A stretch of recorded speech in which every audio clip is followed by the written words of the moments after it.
Top quality और consistent performance के लिए सिर्फ सिल्वर पंप नाम याद रखना। મહેસાણામાં મામલતદાર કચેરીમાં અરજદારોની કતાર જોવા મળી રહી છે। વિવિધ દાખલા કઢાવવા માટે વહેલી સવારથી લોકોનો ધસારો જોવા મળ્યો છે। અરજદારોનો ધસારો હોવા છતાં ટોકન સિસ્ટમ શરૂ નથી કરાઈ। આ મોટા સમાચાર। ધમધોકતા તાપમાં પીવાના પાણીની પણ વ્યવસ્થા નથી કરાઈ। તંત્રની કામગીરી સામે અરજદારોએ નારાજગી વ્યક્ત કરી છે। તો મહેસાણાની મામલતદાર કચેરીમાં મોટી સંખ્યામાં લોકોની ભીડ જોવા મળી રહી છે। વિવિધ સર્ટિફિકેટ્સ અને દાખલા મેળવવા માટે આકરી ગરમીમાં પણ લોકો ભીડમાં ઊભા રહેતા જોવા મળ્યા। જો કે આકરા તાપમાં અરજદારો માટે પીવાનું પાણી કે બેસવાની યોગ્ય વ્યવસ્થા પણ ન કરાઈ હોય અને તેના કારણે જ તંત્રની કામગીરી પર સવાલ ઉઠી રહ્યા છે। વહેલી સવારથી જ અરજદારોનો ધસારો હોવા છતાં પણ ટોકન સિસ્ટમ શરૂ નથી કરવામાં આવી। અરજદારોને ભારે હાલાકી વેઠવાનો વારો આવ્યો છે। તંત્ર તરફથી કોઈ વ્યવસ્થા ન કરાતા અરજદારો રોષે ભરાયા છે।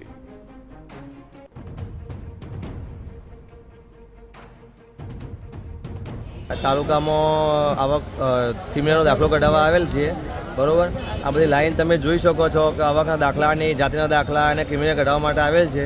સવારના 9 વાગ્યાને આવું 2 કલાકમાં ઊભા રહે, બરાબર। અને પછી અંદર જઈને ટાઈપિંગની ભૂલો થાય વળી પાછું અઠવાડિયે પછી એમાં ધક્કા ખાવાના, એટલે એમાં દાડો ભાગીને આવવાનો।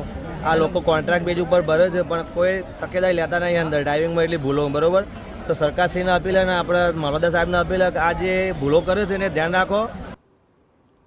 તો વહેલી સવારથી જ અરજદારો આધાર કાર્ડમાં સુધારો, જન્મ દાખલો અને નોન ક્રિમિનલ સર્ટિફિકેટ જેવા દાખલા માટે તે લાઇનમાં ઊભા છે। પરંતુ ટાઈપિંગમાં ભૂલો થવાથી અરજદારોને ફરી ધક્કો ખાવો પડે છે।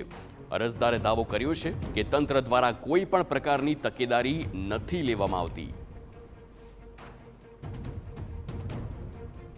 સવારના 8 વાગ્યાના ઉભા છીએ, વચ્ચે લોકોને ઘુસાવે તો કોઈ કહેનાર જ નહીં। પણ આવા ટાઈમે પોલીસ ના મેળવી પડે, રક્ષણ તો આપવું જ પડે પબ્લિકને।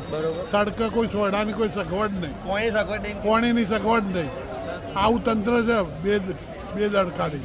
થોડું કામ ઝડપી કરાવી, બધાને તડકામાં અહીંયા બહુ લાઈન લાગીને બધા ઊભા હોય છે। કોઈ બીમાર બી પડી જાય, કોઈનો ધંધો વ્યવસાય બધું હોય, કોઈને ભણવા કરવાનું હોય તો ધ્યાન આપે જ નહીં।